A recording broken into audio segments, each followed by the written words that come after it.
Programme میں ایک بار پھر خوش آمدید ناظرین. پروگرام آپ دیکھ رہے ہیں خواتین ٹائم عظمیٰ زیدی کے ساتھ, اور خواتین ٹائم میں آج ہمارا موضوع ہے مقابلے بازی کا رجحان. اس حوالے سے آپ کی کالز بھی شامل کی جا رہی ہیں, اور اس وقت پروگرام میں شامل کی جا رہی ہے نعت رسول مقبول صلی اللہ علیہ وآلہ وسلم.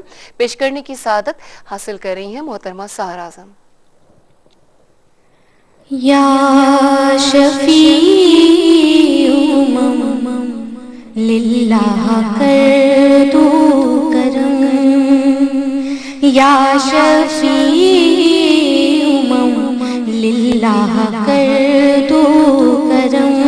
شالا وسدار تیرا سونا حرم, تیرا سونا حرم. شالا وسدار تیرا سونا حرم, تیرا سونا حرم.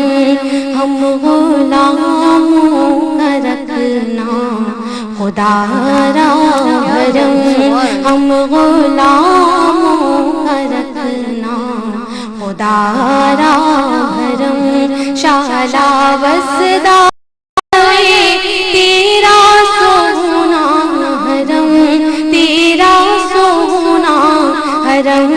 شالا وسدار تیرا سونا حرم, تیرا سونا حرم. سبحان اللہ سبحان اللہ. کس کو جا کر کہیں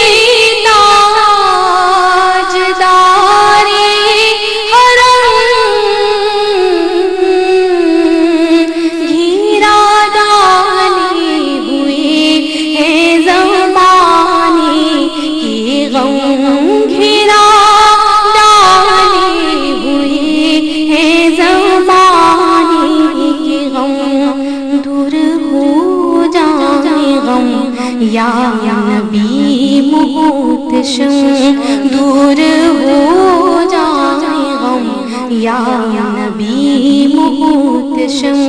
شالا وسدار تیرا سونا حرم, تیرا سونا حرم. شالا وسدار تیرا سونا حرم, تیرا سونا حرم.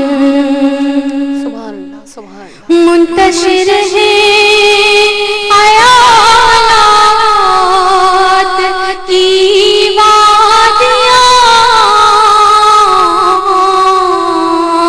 لٹ گیا ہے سکون والی دو جہاں, لٹ گیا ہے سکون والی دو جہاں.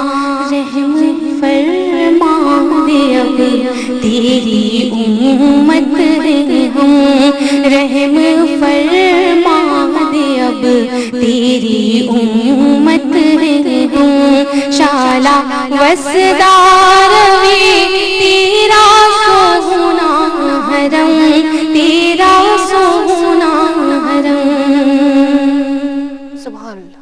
یا نبی اپنی الفت کی سوغات دی, اپنی شایان شاہ ہم کو خیرات دی, اپنی شایان شاہ ہم کو خیرات دی. اور اسی مطلب نہیں ہے سوا ہو کی کم, اسی مطلب نہیں ہے سوا ہو کی کم. شالا وسدار تیرا سونا حرم, تیرا سونا حرم. شالا وسدار تیرا سونا حرم, تیرا سونا حرم. سبحان اللہ ماشاءاللہ ماشاءاللہ. پروفیسر صاحبہ کی جانب آتی ہوں. آپ نے جو چیزیں بتائیں کہ جب مقابلہ بازی پر آتا ہے آدمی تو وہ رشک کا حسد کا شکار بھی ہو جاتا ہے, تکبر کا شکار بھی ہو جاتا ہے, بخل کا شکار بھی ہو جاتا ہے, اور یہ چیزیں تمام تر چیزیں ہمیں اللہ سے دوری کی جانب لے جا رہی ہیں.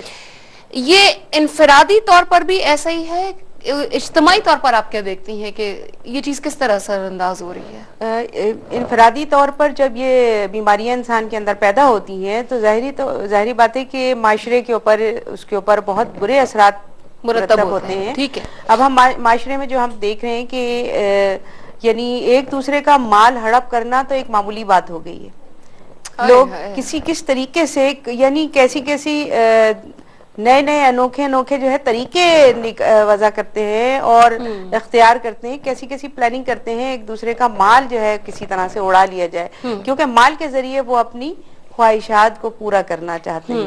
تو آپ یہ دیکھیں کہ یہ معاشرے کے اوپر برے اثرات اس کے کس قدر مرتب ہو رہے ہیں کہ نوجوان ہمارے جو ہیں, خاص طور پر ہمارا نوجوان طبقہ جو اعلیٰ قیادت جس کو سنبھالنی ہے ملک اور قوم کی, اس طبقے کو آپ دیکھیں کہ اس کا بہت بڑا شکار ہو جاتا ہے.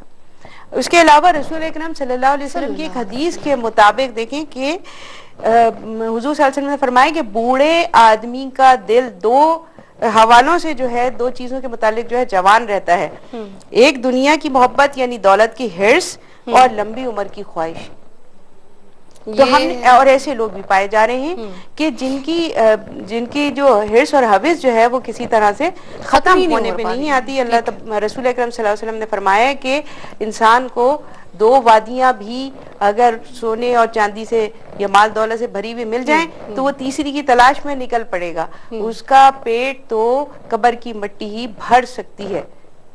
یعنی یہ حدیث سے ہم اندازہ لگا سکتے ہیں کہ حضور نبی کریم صلی اللہ علیہ وسلم دولت, شہرت, عزت اور طاقت کے لیے یعنی ایک دوسرے سے مقابلے بازی کو کتنا ناپسند فرمائے گا. مختصراً پروفیسر صاحبہ اس بات کا جواب دیجیے گا, جو ہم ایک عزت پر بھی بات کر رہے ہیں, ہم جانتے ہیں کہ عزت اور ذلت اللہ کے فیصلے ہیں.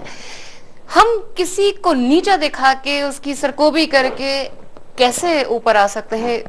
میں ایک اور بات کی طرف, آپ کا یہ سوال بھی بہت اچھا ہے کہ جس کی طرف اشارہ کیا بچی فاقیہ جو ہے, فاقیہ کا سوال میرا پہلے آیا تھا اور اس نے کہا کہ بچوں کے ان چیزوں میں کوشش کریں گے کہ سمیٹیں کہ کن معاملات میں اجازت ہے مقابلے کی. پہلے اس چیز کو ذرا سا دیکھ لیجئے کہ جب ہم عزت پہ, ایک عزت بھی تو بہت بڑی چیز ہے, بالکل ناموری, دنیا میں بڑا دکھنا, اور اس عزت کے چکر میں ہم دوسروں کی عزتوں کو تہس نہس کرتے ہیں.